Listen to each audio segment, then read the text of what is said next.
What is up, guys? Welcome back to another video. My name is Nash, and in this video I'm going to be talking about how accounting and finance professionals can use AI tools to help them on their day-to-day jobs. Now I want to be talking about free tools like ChatGPT and Microsoft Copilot. I use both, and one of the things I want to highlight is when these tools were introduced, and also with other AI powered tools as well, not just chatbots. People were panicking. They were saying that finance and accounting professionals were going to be replaced by these tools here. Now, I've been working with these tools for months now, and I'm a finance professional. And these tools have made my job a lot easier. So you have an assistant that checks your work. You have an assistant that you can bounce ideas with. Now I want to talk about the three ways that I've used these tools, specifically ChatGPT. Now sometimes if I'm looking for current information, as in like what was posted yesterday, I would use something like Microsoft Copilot. I'll give you an example on why I do that. So the first one is going to be quick data summaries. Now, if you work in finance, especially if you're a financial analyst and you work with a lot of data, sometimes you also have to explain this data. So let's say you gather a bunch of data, you create a bunch of reports. At the end of the day, you still have to explain that data to someone else, which might be your manager, which might be a supervisor, or sometimes even a client. What I've learned to do is to copy and paste all that data into ChatGPT and ask it to create a summary based on what it can, identify. And I've learned that it's pretty accurate. Sometimes it'll, point out some patterns that I haven't seen within the data. Not that I'm just gonna go ahead and copy and paste what it writes. It gives you a starting point, right? It gives you a summary. Or even sometimes when, if you ever move up to maybe a supervisor position, or maybe you're working with a team and someone submits, a report, you can quickly copy and paste that data into ChatGPT and ask it to briefly give you a quick summary of what it is or what the results are, and it works perfectly.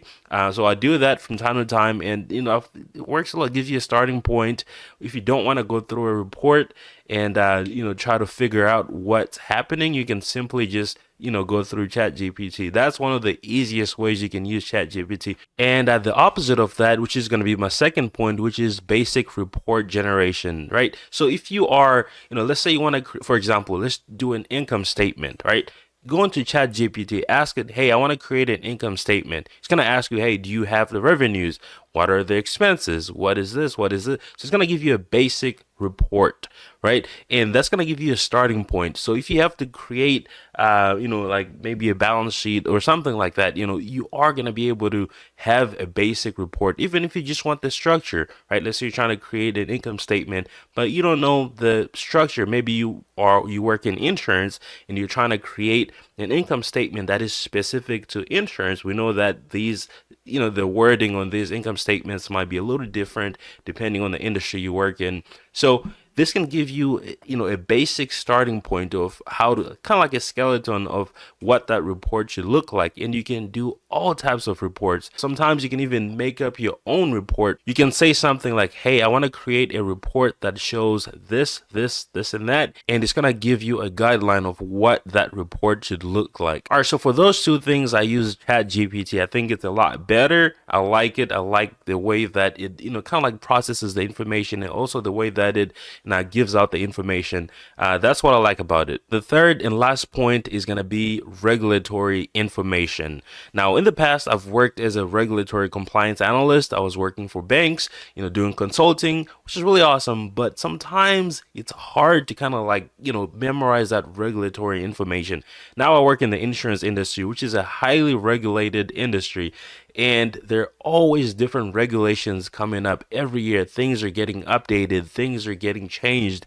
Now, one of the ways that I've learned to kind of like consume all this information is to use Microsoft Copilot. Now, if there is a new regulation that maybe the Department of Labor just passed down, I'll go to Microsoft Copilot and say, hey, give me a summary. Tell me the most important points to understand this. What is the biggest takeaway? I've known people to go read the entire regulation and summarize it, and I have to look for specific things that might affect their business. But now you can literally use Microsoft Copilot. And the reason that I use Microsoft Copilot is that it has access to real-time data on the internet.